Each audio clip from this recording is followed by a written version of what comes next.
Hey everyone, welcome back to the Founders Roadmap Season 2. I'm so excited to be here today. I have a very cool guest with me who is formerly Meta. That's all I can say for now.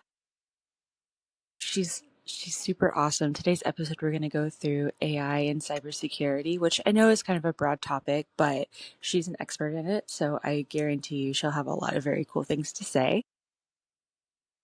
Thank you so much if you've been listening in on season 2 so far. I know we've been a little bit crazy, a little bit behind, but there are so many great episodes for you to listen to that I'm not super mad about it. I do want to go ahead and bring my guest in. I'll do my quick spiel because honestly, she has so much cool background that I think she could do a better job explaining it herself. But everyone, I would love for you to meet Victoria. And Victoria, thank you so much for joining us today. Before we dive into kind of the whole, AI and cybersecurity of your job and the state of the world right now, I would love to start with your background. I know you spent some time at Meta, obviously. It's, the largest, if not one of the largest technology platforms in the world. What kind of work were you doing there? What drew you into that world of cybersecurity? And are you doing something, kind of similar now? I'd love to hear directly from your words. Yeah, thank you so much for having me. I'm so excited to be here. Thank you for reaching out to me. I've been happy to escape my little hole that I live in. But yeah, I'm so excited to be here. And I spent several years working in areas of Dutch platform integrity, security strategy, and emerging technologies. And that's just kind of a lot of mumbo jumbo for what it is. Anything that involves cyber, I was kind of within those bounds. A company like Meta, security operates at a completely different scale than most organizations experience. I'm sure you know that. I'm sure your listeners know that. When you're dealing with like literally billions of users, millions of developers, and like a whole global infrastructure, you're constantly thinking about how to protect systems and not just from isolated threats. Like I know you guys kind of work in the same space.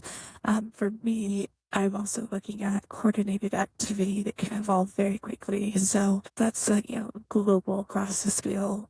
And what fascinated me most about this environment and joining the company in the first place was how security stopped being just a technical discipline and became more of a strategic one. You not only asking, how do we protect the system, but how do we anticipate how attackers will behave next? It's constantly evolving.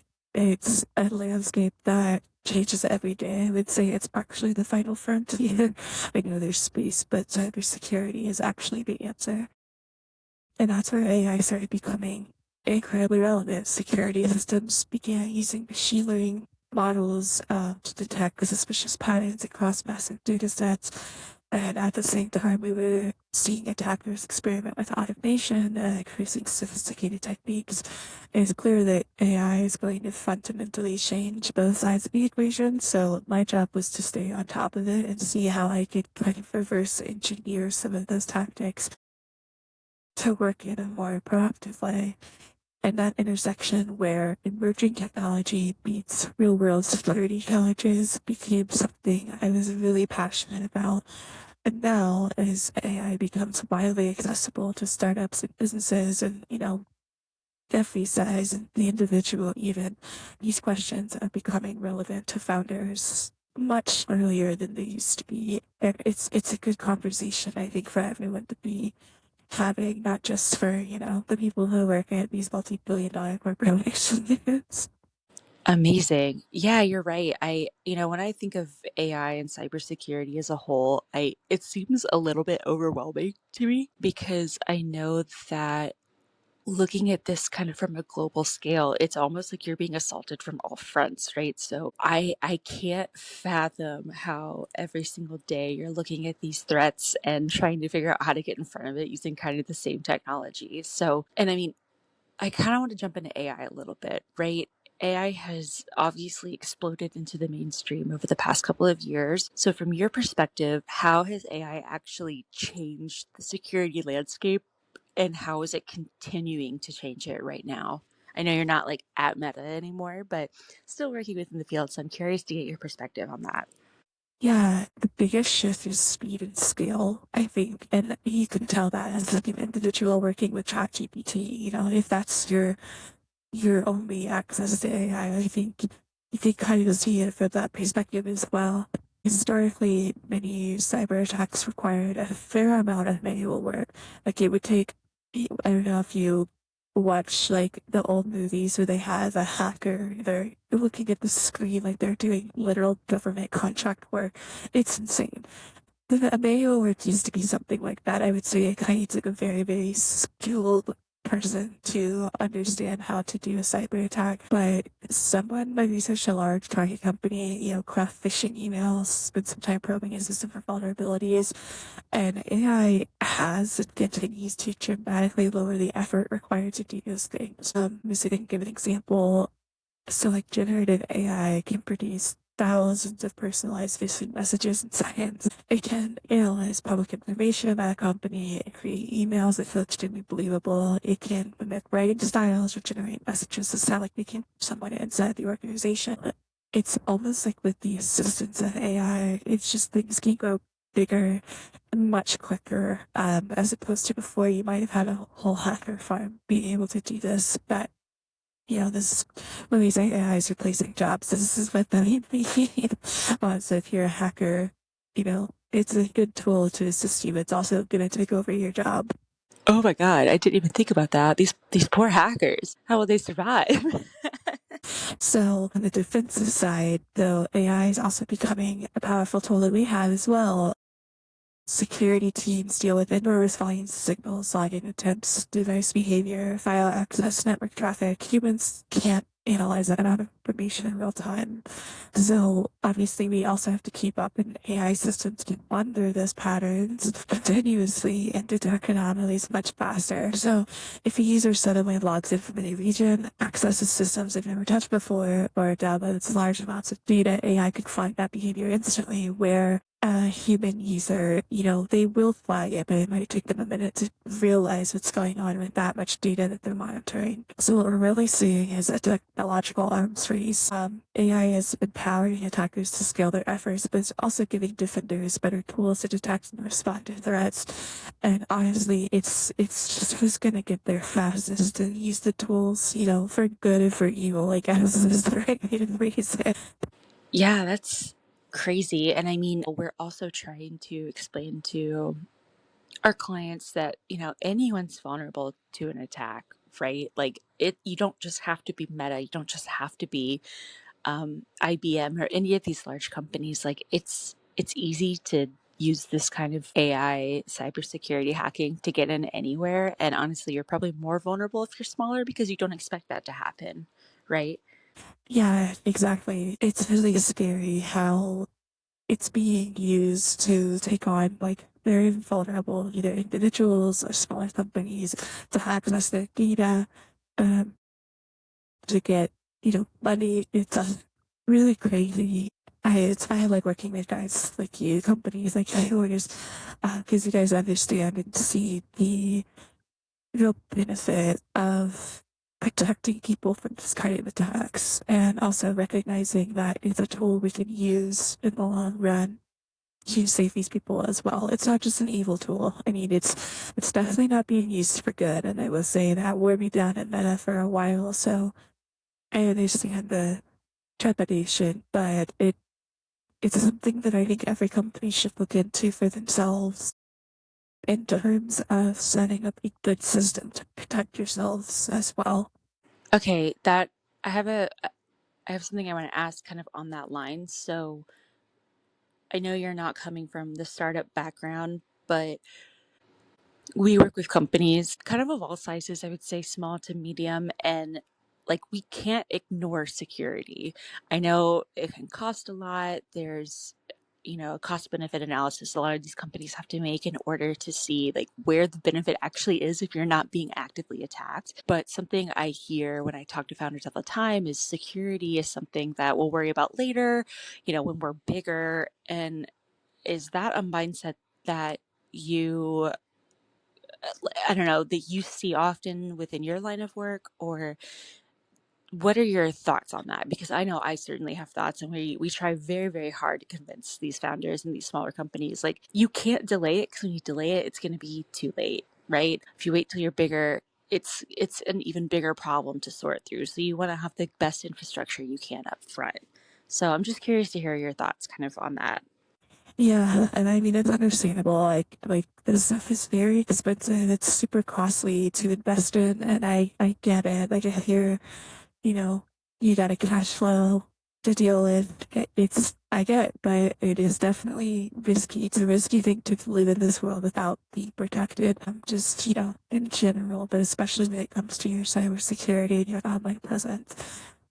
Early stage startups are often moving extremely fast and they're focused on building the product, raising capital, acquiring customers. Security can feel something that slows things down. You don't want to get involved with a company, like yours, taking over and having to get, remote access, building all this documentation. It's kind of a bummer to deal with. The reality is that smaller companies can actually be very attractive targets. If no one's expecting it, it's a lot easier to get it. I read somewhere, this is a while ago, that like if you have like signs out front of your house and say that this house is protected by AET, then it actually will deter people from looking at your yard because they don't want to find the vulnerabilities that you might have there, just assuming that you could be overprotected. And that's kind of the same strategy you have to have here. Often smaller companies or startups have valuable data, customer information, intellectual property, financial records, and there's few to no safeguards in place. Attackers know this. Another factor that breaches can have disproportionate consequences for other companies. So, like a large enterprise may be able to absorb reputational damage or financial loss, but a startup can't, right? If you're already so busy and you're not really focused on what's happening in the now, you're not going to be ready for something that big if they take in your entire infrastructure.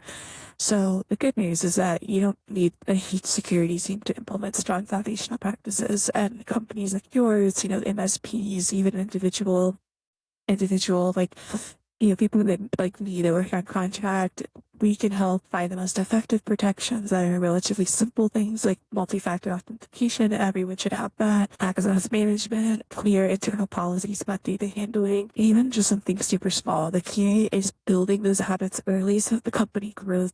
Uh, as the company grows, security grows with it. Exactly.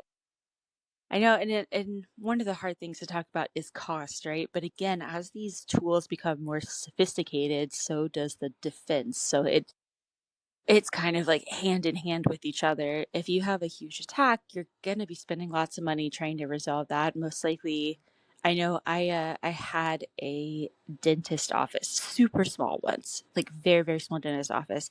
They had a cybersecurity attack, and I was like, this is just one building in the middle of nowhere, Georgia. Like, why are they being attacked? And then I had to deal with like credit fraud stuff. They had to give me free identity protection software. Like the amount of money they had to spend on the follow up because of the legality, it had to be way more than what they could have spent on just being protected in the first place. So that's kind of an ideal example of what we're talking about here, right? Yeah, that's exactly right. If it costs millions of dollars to protect your damaged information after it's already been done, like you said, some places you might legally have to provide identity theft protection software for like upwards of 12 months. You're gonna hit litigation. There's gonna be lots of problems. And so I can't recommend enough just like making sure you're prepared before that time could even possibly come. Yeah, that sucks. I'm so sorry. It's fine. I think they're out of business now, which is also like a very unfortunate consequence, but I'm still really mad about having to go through all of that. So I can't say that I'm that upset. You did bring up something though I do kind of want to touch on next. So that's like AI tools and data risk. So so many companies are adopting AI tools quickly. And by many, I mean like the good ones that understand, the value, I guess, in AI, either for their personal use or actually for protection. But Sometimes they're doing it without oversight, and there's AI companies popping up left and right. Check your grammar, use this to send emails, use this to post on LinkedIn. Like, I recognize when I see all of these AI tools that they're just kind of crazy all over the place. What are some of the risks founders should think about when employees start using AI platforms kind of willy nilly like that? Yeah, that was kind of hard. And again, I think the most common risk is unintentional data exposure. A lot of AI tools work by taking input, like your prompts, your documents, your spreadsheets, and generating outputs. So you're willingly giving them that data, right? You're not always thinking about what that data is doing and where it's going, what's centered into a system. For example, someone might paste an internal document, a product roadmap, a sensitive customer information stack into AI and help summarize it for a draft of the email. Totally normal. Nothing wrong with that. I get it. If that tool is operated by a third party, that data may be stored, processed, or used in ways that the company hasn't fully evaluated. And because you just kind of accepted, the cookies or you went on the site and didn't really read any of the policies, you don't know that. Another issue is that what some people call shadow AI. I'm not sure if you know what that is. Employees start experimenting with new tools independently because they want to be more productive. So, adding Grammarly, a great example, but Grammarly is fine, but tools like that, you want to be more productive. So you're just implementing easier tools to help you do that. Leadership may not even realize how widely those tools are being used because they're free to download. You can use ChatGPT, but you just type in a prompt online. And this is why governance becomes extremely important because it doesn't have to be in a restrictive way, but in a way that provides clarity. Companies should know what tools are approved, what types of data is appropriate to use within them, and where sensitive information should never be entered. Yeah, that is interesting. I have one of these tools that I have downloaded myself, and it's something that I want to implement to help me kind of get my spreadsheets together, have myself be more organized within our CRM. But I also understand I haven't used it because I don't know where that data is going. I don't know who's taking this data, and I also don't want to put my company at risk. So, if a founder wants to adopt AI but also wants to stay safe, what guardrails should they be thinking about realistically? Well, the first step is visibility. Understand what tools your team is already using. And you would be surprised, I think. Once you have that awareness, you can establish simple policies. For example, companies often create guidelines around what types of data are considered sensitive. Things like proprietary algorithms, financial information, and customer records.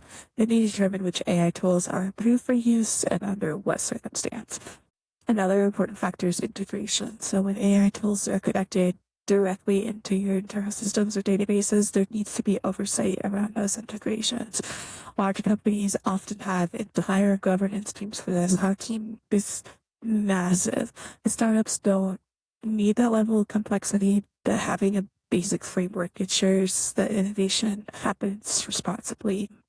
Yeah, it's really just, being on top of things because I understand, like, you're using Copilot every day, you're using Gemini every day, and you don't even think about where that data is going from your meetings or you're talking about, it's $2 million deal or something, right? So I don't know, it's just having a little bit more awareness is something I am really trying to instill in these companies and founders that I speak with on a daily basis.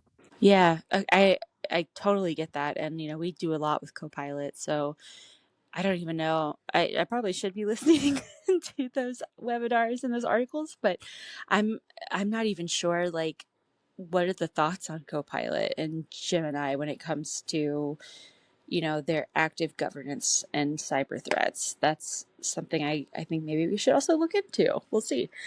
Um, I know earlier that you mentioned AI is also helping defenders. So I do really want to stress on that. I know this is kind of a lot of doom and gloom, but I want to know how security teams are also using AI. Like, how did you use it? What are you doing to use it for good, I guess?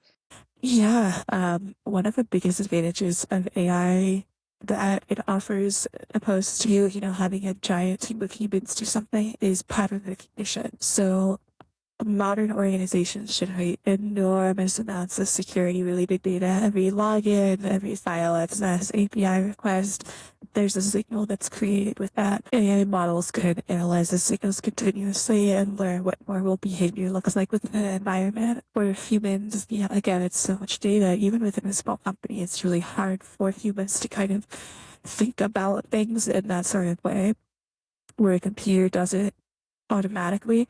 So when something deviates from that pattern, the system can find it immediately. Again, a weird login that's coming from Saudi Arabia, or, multiple attempts to log in. Right? Sometimes you get those and you get locked out of your account. Great example, but on like a much larger scale. For example, someone logs into an account at a usual time from your location, becomes accessing systems they normally don't.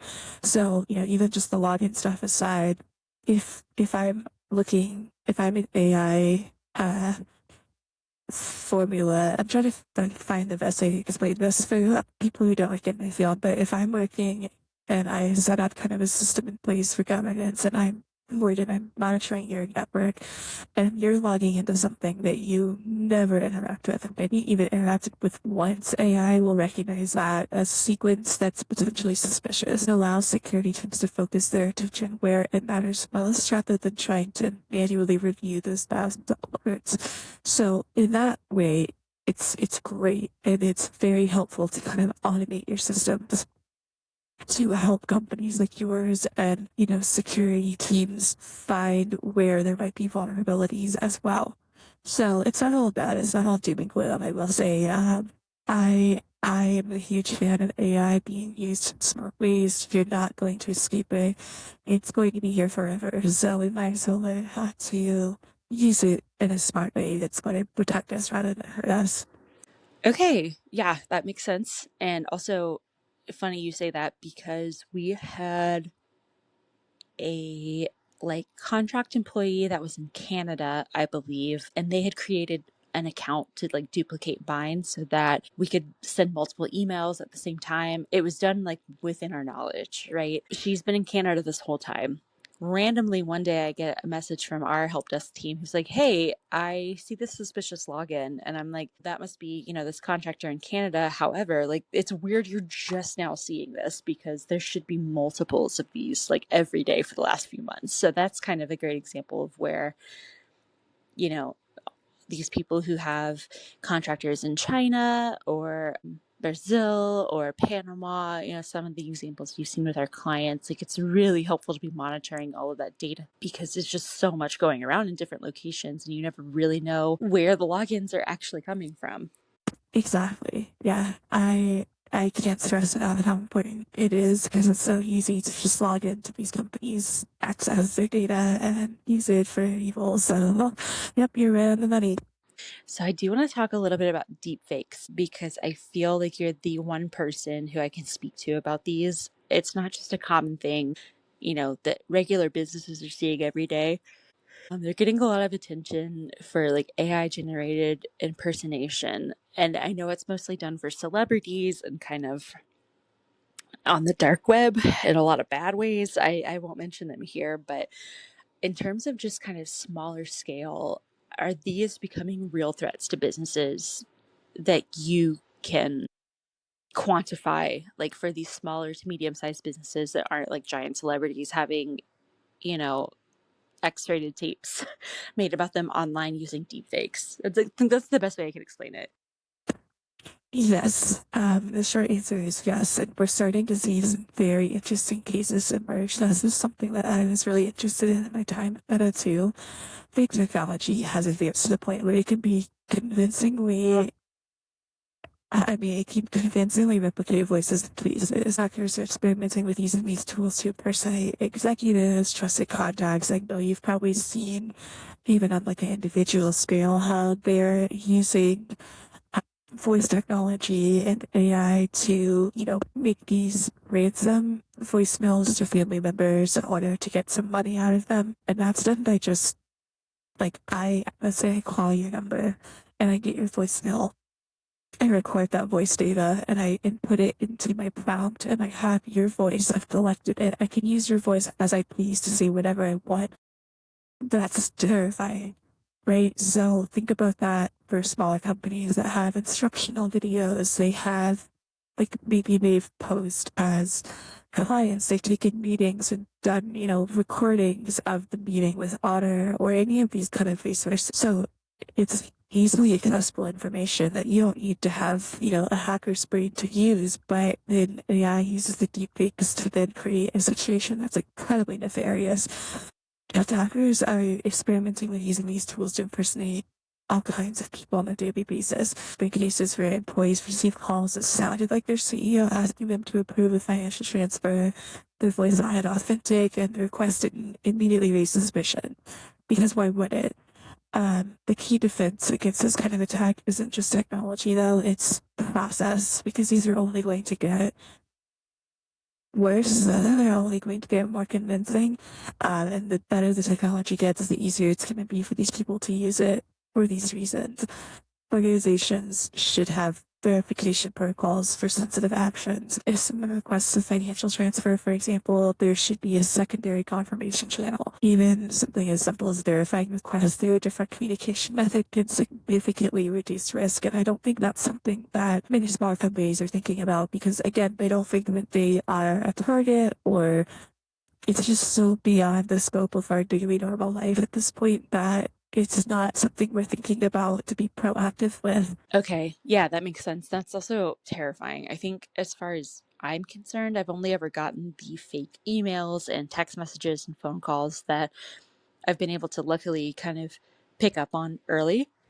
But I'm trying to think if I heard my boss's, like, yeah, I don't know. If my boss called me and it was a deep fake and I just wasn't paying attention, I would probably, first of all, you should be reaching out to everybody when that happens. If you're like, this is suspicious and I don't know why they're calling me to do this, but that is, I don't know, like in my own personal life, I think I would have enough awareness, but you really don't if you're, busy, and sometimes your boss might call you randomly to talk about things that aren't in your scope of work anyway. So it's not totally out of the question, but that's really, really crazy. Yeah, it is. And it's only going to get crazier from here. Okay, so for founders listening who may not have a security team or, an MSP or really anything, you're just kind of starting out, you're getting everything in place, you're growing rapidly because that's what you're focused on. What are some practical habits they should adopt right now? Yep, I could definitely help. There are a few foundational practices that make a huge difference. Again, first and foremost, implement multi-factor authentication everywhere, anywhere possible. It's one of the simplest, most effective protections against account compromise. You guys know this. You work with this every day. Second, I would limit access to sensitive systems based on role. Not everyone needs to access everything.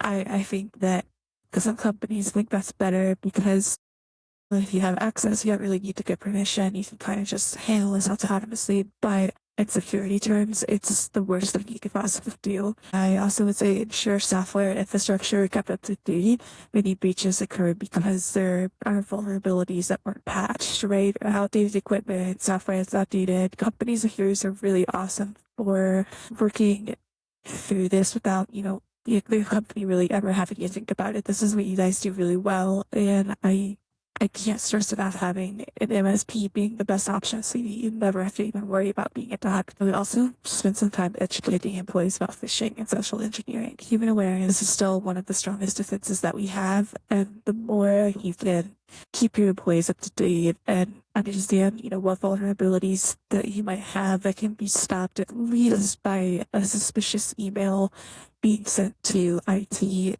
it can go a long way, trust me. Finally, I would say make security part of a regular business conversation. When teams talk about product design or operational decisions, security systems and considerations should naturally be part of that discussion.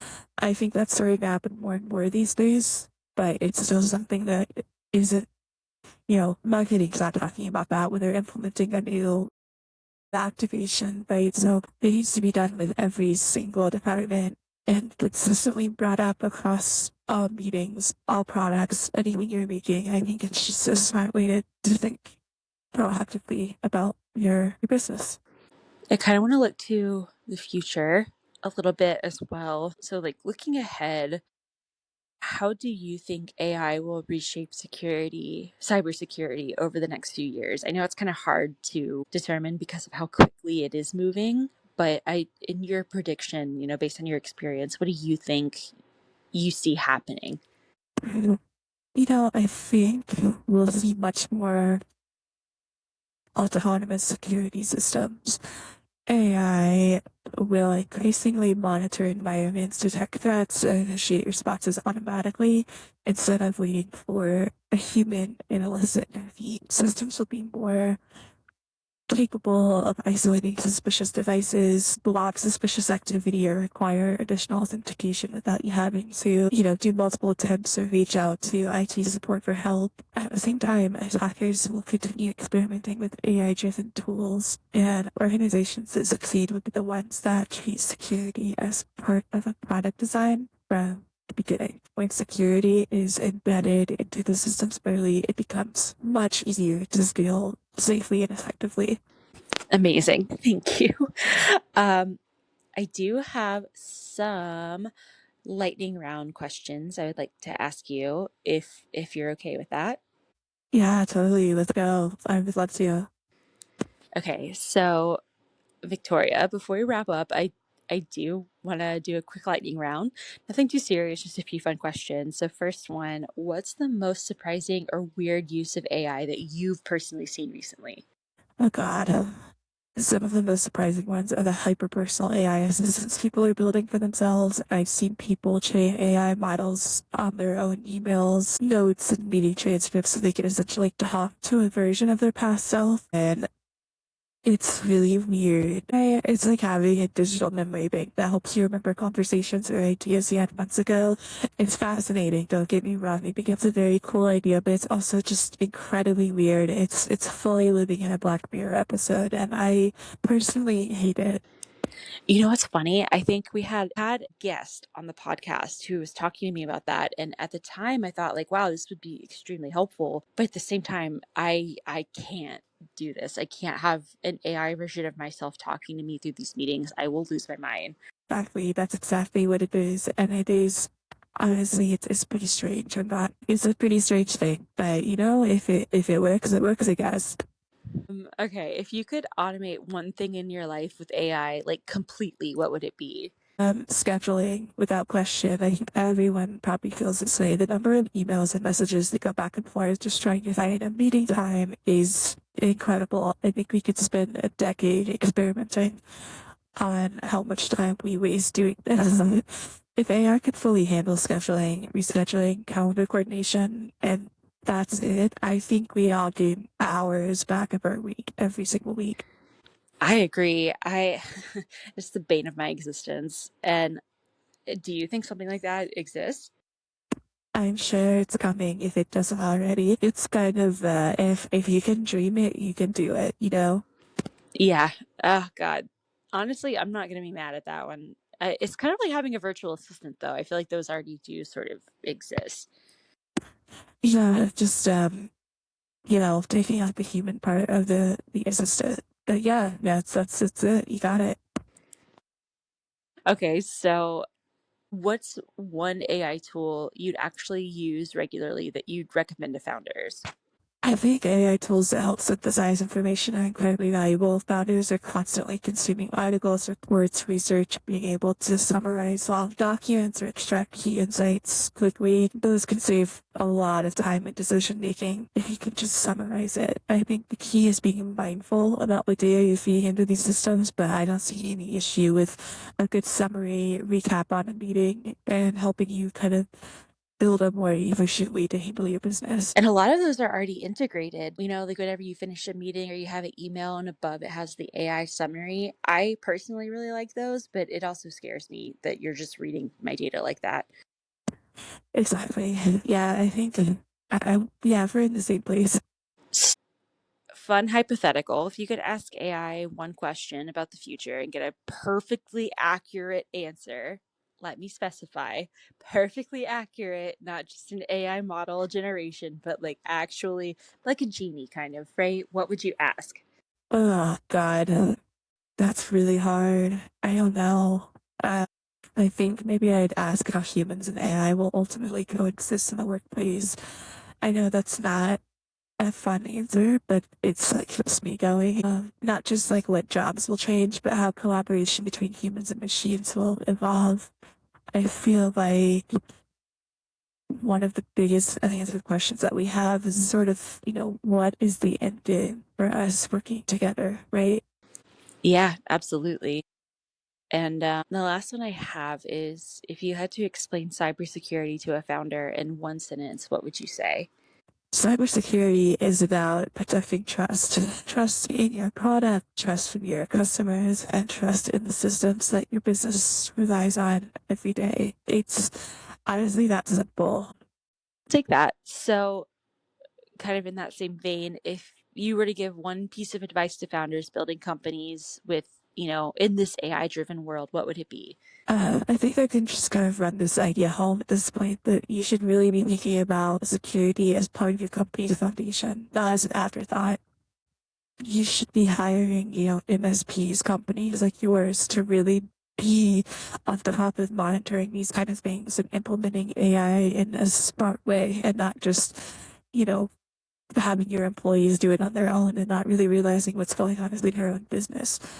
When companies treat security as something they'll, quote unquote, add later, it often becomes a much harder thing to implement once systems are already established, processes are already established, and you have to kind of reinvent the wheel.